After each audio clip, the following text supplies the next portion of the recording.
In a powerful response to the Pulivendula election results, MLA Nandapuri Balakrishna expressed pride in resurgence of democratic values in the region. He stated that for the first time in 40 years, elections were conducted in a truly democratic manner, allowing people to vote freely and voluntarily. Balakrishna hailed this as a victory for democracy and emphasizing that citizens of Pulivendula came forward with conviction and exercised their right to vote without coercion. His remarks elect a renewed sense of political transparency and public empowerment in the constituency.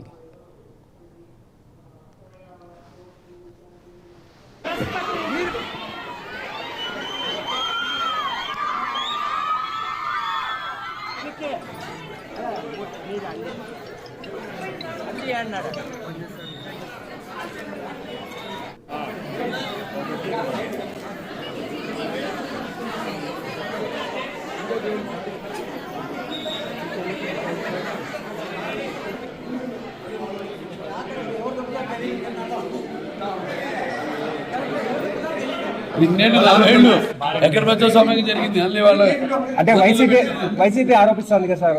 ఏంటి ఆరోపించేది వాళ్ళు? ప్రజాస్వామ్య పద్ధతిలో ఎన్నికలు జరగలేదంటారు. ప్రజాస్వామ్య పద్ధతిలో ఎన్నికలు జరగలేదు. ప్రజాస్వామ్యంగానే జరిగింది ఎన్నిక. జనం వాళ్ళ కాళ్ళకి ఎలాగైతే రేపు మనం జరుపుకుంటాం స్వతంత్ర దినోత్సవం, అలాగే అక్కడ పులివెందులలో కూడా ఒక స్వాతంత్రం వచ్చింది. అందరికి ఊపి వాళ్ళ స్వేచ్ఛ వాయువులు పీల్చుకుంటూ ధైర్యంగా ముందుకు వచ్చి ఈ రోజు ఓట్లు వేశారు. ధైర్యంగా వచ్చి నామినేషన్ వేశారు. అక్కడంటే ఇన్నేళ్ళు 40 ఏళ్ళు ఎక్కడ ప్రజాస్వామ్యం జరిగింది అన్ని వాళ్ళు అంటే వైసీపీ ఆరోపిస్తుంది కదా సార్. ఏంటి ఆరోపించేది వాళ్ళు? ప్రజాస్వామ్య పద్ధతిలో ఎన్నికలు జరగలేదంటారు. ప్రజాస్వామ్య పద్ధతిలో ఎన్నికలు జరగలేదు. ప్రజాస్వామ్యంగానే జరిగింది ఎన్నిక. జనం వాళ్ళ కాళ్ళకి ఎలాగైతే రేపు మనం జరుపుకుంటాం స్వతంత్ర దినోత్సవం, అలాగే అక్కడ పులివెందులలో కూడా ఒక స్వాతంత్రం వచ్చింది. అందరికి ఊపి వాళ్ళ స్వేచ్ఛ వాయువులు పీల్చుకుంటూ ధైర్యంగా ముందుకు వచ్చి ఈ రోజు ఓట్లు వేశారు. ధైర్యంగా వచ్చి నామినేషన్ వేశారు. అక్కడంటే ఇన్నేళ్ళు 40 ఏళ్ళు ఎక్కడ ప్రజాస్వామ్యం